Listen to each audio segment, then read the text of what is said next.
existence, due execution, and least of all, its contents, Your Honor. And we are stating that this should be clearly in the records of this proceedings, Your Honor. Noted without prejudice to respondent presenting during their evidence in chief the original copy of the document and someone testifying thereto. We submit, Your Honor. Please proceed, counsel. Now, dun base po sa binasa nyo, Mr. Witness, nakikita natin na mag-iba ang auditing standards or guidelines pagdating sa confidential or intelligence funds kung ikukumpara sa regular funds. Tama po yun. Well, based on the Joint Circular 2015-01, magkaiba po yung treatment between confidential fund and intelligence fund. Opo. At base rin po doon, sa binasa nyo, ang kadalasan nangyayari pag resibo o invoices ay maaring maging impractical kung yun ang i-require. Tama po ba? Under the Joint Circular po kasi, the auditors may require the... Your Honor, that's not responsive. I was just asking him to confirm what he read. Kindly answer the question, witness. Just on the circular that you read, Circular 92-3. Can you repeat the question po, sir? Ayon po doon, yung regular requirement na paghihingi ng mga resibo, acknowledgement receipts may be impractical pagdating po sa confidential Can operation. we ask counsel, Your Honor, to show that particular Yes, Your provision that he is citing in respect of the circular? Kindly do so, counsel.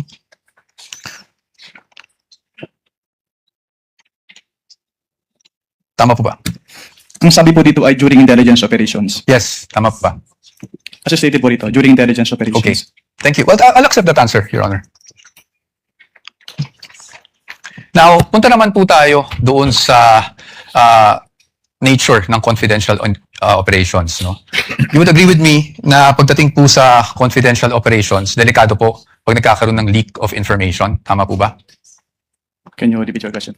Delikado po kung magkaroon ng leak ng mga information na nakukuha patay sa isang confidential operation. Tama Given the po ba? classified nature of- Misleading, Your Honor. I'm just asking for his the opinion. witness would have been able to answer. Witness may answer. given the classified nature Yes. of the confidential fund. Yes, thank you, Mr. Witness. In fact, you being a lawyer, you know that there are laws prohibiting the unauthorized disclosure of confidential information, correct? Can you repeat po?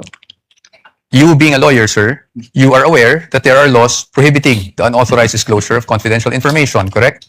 Can you state what the specific laws po yung... Revised Penal Code under Article 229, for example, on the revelation of secrets. Yes po. Yes, Republic Act 3019, Section 3, Paragraph K, on unauthorized divulging of confidential information, correct? Yes po. And you being a public officer under 6713, alam niyo rin po na hindi po pwedeng basta-basta mag-disclose without the authority ng mga confidential information. Tama po ba? Yes po. Okay, so batay po dito, pinapahalagan po talaga ang confidentiality pagdating sa mga classified information na ito. Tama po ba? You would agree with me? Yes po. Yes. Now, let's go to the joint circular that we have been mentioning since yesterday. No? Ito pong joint circular number 2015-01. And I'm referring to the circular with which we have pre-marked as D-1-136 for the defense, Your Honors. And I think we will be flashing that on the screen as well. Ito naman po yung pag-usapan natin. I just wanted you, Mr. Witness, to give us the definition of confidential funds. Diyan po sa circular na yan, under, I think it's page 2, item 3.7. Can you please read it for the record? Under 3.7, confidential fund refers to the lump sum amount provided as such in the GAA for NGAs, in appropriation ordinances for LGUs, and in the COBs for GOCCs for their confidential expenses. Salamat po, Mr. Witness. At pagdating po, nabasa niyo po yung word na lump sum. Ibig po sabihin nito, buong halaga, buong amount, as opposed to having line items for expense. Tama po ba? Lump sum. Yes. Lump sum.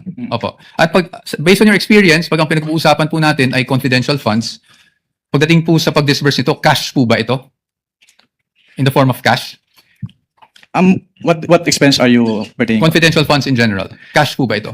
Wala pong specific provision kung anong type po ng yung ibabayad. Okay. But item 6 provides for the guidelines on cash advances, correct?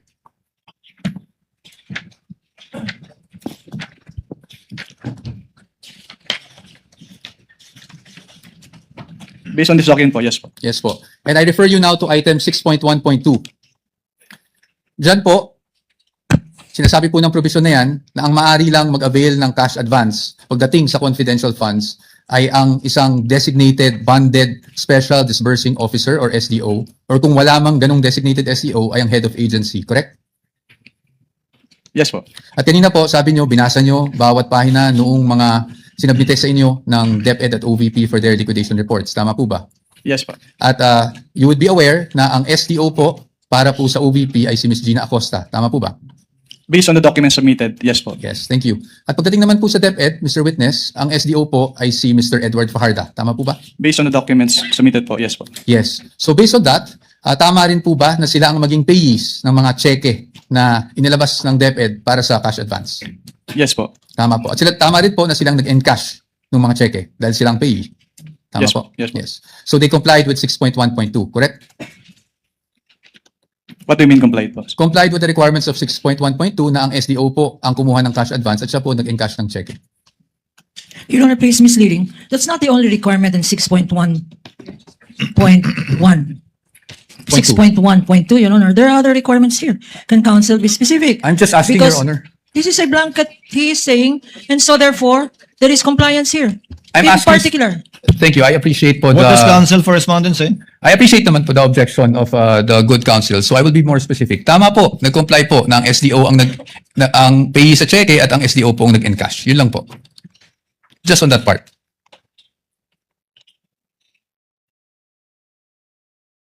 Based on the documents, si SDO yung pay ng cheque and yung nag-encash nung... Okay. Thank you po. Now I'll refer you to item 6.1.5 of the joint circular. Can you please read just the first sentence of that provision? Cash advances shall be limited to the requirements for 3 months. Thank you, Mr. Witness. So tama po bang pagkakaintindi ko na para sa cash advance at any one time, ang maximum na pwede mo lang ma-cash advance ay yung requirements mo para sa 3 buwan ng confidential operations. Tama Based po on ba? this provision po, yes. Tama po. At 3 buwan po is equivalent to 1/4 of a year. Tama po ba? Yes po. Okay. Now, base po dyan sa provision na yan, nakasulat na ang maximum amount ay para sa 3 buwan. Pero meron po bang provision dyan na nagbabawal na gamitin ito in perhaps 60 days? Wala po. Meron po ba nagbabawal na gamitin ito in 11 days? Wala din po. Kaya hindi po namin sinama sa findings namin yung 11 days na disbursement. It's just a statement of fact po on the AUM. Thank you for confirming that, Mr. Witness. Familiar po kayo bilang isang CPA sa accrual method of accounting? Yes po. Can you just, in simple terms, because I'm not even a CPA, just give us a glimpse kung ano ibig sabihin. Ano ba ang accrual method of accounting? Kapag sinabing accrual method of accounting, yung expenses ay nirecord upon incurrence, not upon payment. Opo. Okay. So, dito po ba, pwede po ba yung parang I'm just a simple-minded person? Parang buy now, pay later? Ganun? That wala po yan sa joint circular, so I am not authorized to It's okay. answer that question. I will leave it at that. Punta na lang po tayo sa liquidation. Sa liquidation po, under the joint circular, that's under 6.2.2, correct? Under 6.2.2, if I may just refer you to that provision, dapat po maliquidate o magsumite ng liquidation report ang isang agency na may confidential or intelligence funds within 30 days after the close of a quarter. Tama po ba? Tatlo po yung nakalagay dito, hindi lang po the 30 days after every quarter. Sige po, please enumerate for us. Under 6.2.2 of the joint circular, all cash advances for CF and IF shall be liquidated within 30 days after every quarter or from the approved target date of completion of the project or activity or after the cash advance have been fully utilized, whichever comes first in accordance with the procedures as stated po. Okay, thank you po. Ngayon po, papakita ko po sa inyo yung liquidation report na isinumite ng OVP for their 4th quarter confidential funds 2022. Maybe this time we could just ask our assisting counsel, Your Honor, to hand the document. Assistant counsel for the other side may also approach. Maaari niyo po bang matukoy kung anong date po na-receive ng COA ICFAO itong liquidation report ng OVP? Based on the transmittal letter po, January 17, 2023. January Maybe no, 17. Your Honor, for our understanding, what exhibit number? Sorry. Counsel Thank you for referring- reminding me, Your Honor. You're welcome. This is exhibit D-1-4-OVP. This is the prosecution's P-1-11-A. No, I'm sorry. One? I'm sorry, what is Sorry, D-1? D-1-1. Sorry, Your Honor. dash 1. I was just corrected. Counsel, Your Honor, proceed. for the record, this is not a common exhibit, Your Honor. Duly noted. Now, base po sa date na nabasa nyo, compliant po ba na within the 30-day period ay nakapagsumite sila? Yung act lang po ng pag-submission, ng pag-submit rather, ng liquidation report. Based on this token po, yes po. Yes po. And kung mapapansin nyo po, doon po sa transmittal, meron pong isang checklist. Tama po ba? Yes, sir. And I will refer you now to item 6.2.2.3 of the joint circular. Ayon po sa 6.2.3 ng nasabing Joint Circular 2015-01, ang gagawin po ng receiving officer ng COA ICFAO ay titingnan po yung checklist, tapos susuriin po yung mga dokumentong isinumite ng ahensya, yung mga attachments, kung pasok siya doon sa checklist of supporting documents na kinakailangan. Tama po ba? Can you repeat your question po? Ayon po sa 6.2.2.3, ang receiving officer ng COA ICFAO ay titingnan yung checklist and then titingnan din, susuriin yung mga naka-attach na dokumento kung compliant siya dun sa checklist. Tama po ba?